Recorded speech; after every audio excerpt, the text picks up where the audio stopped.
Hello, I'm Ben, and I've been programming for quite a long time, but I still don't know what I'm doing.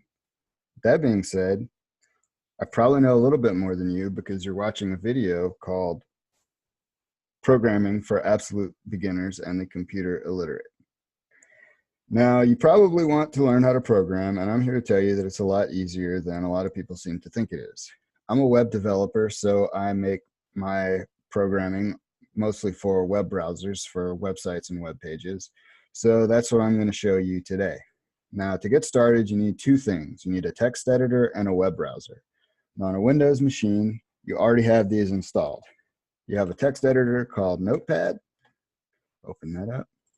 And you have a web browser called Microsoft Edge. Open that up. And we'll get to Edge later. For now, we're just going to start with Notepad. So in your Notepad, this is where we're going to write our code. Now for a web page, it consists of several parts. The first part is the HTML. Start writing this like this.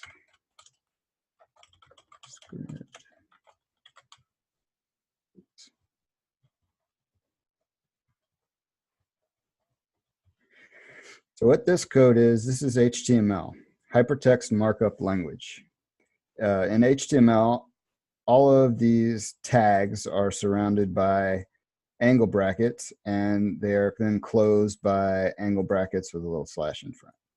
Now, each of these tags has some meaning to the web browser, and HTML is basically the structures the website.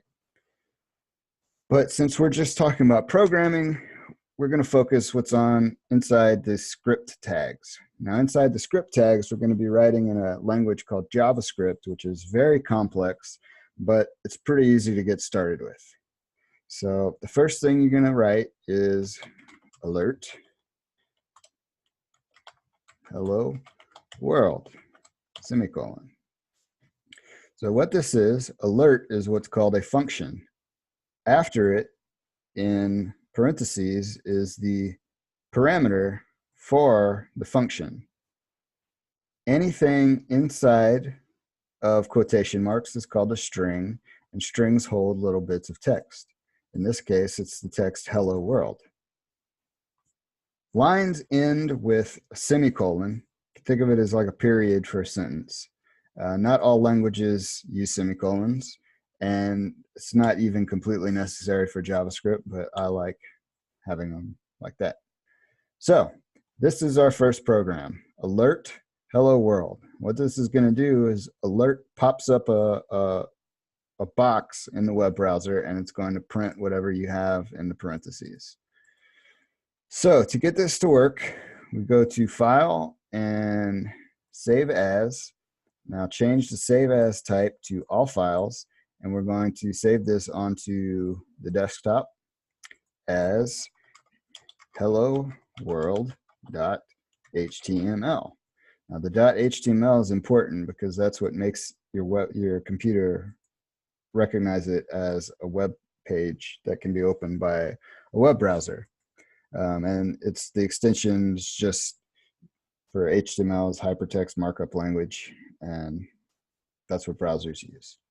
So we'll save that, and it shows up on the desktop, and you can open with Microsoft Edge. And there it opens in there, and here's your little box that says, this site says hello world with the OK button. Congratulations, you just wrote your first program. And that's all it takes to get started with programming. If you have any other specific requests about programs to write, we can put them in the comments and I'll take a look at them. Next time we'll start delving into the actual language of JavaScript and get a little bit more detailed, expanding on this little script right here. I'll see you then.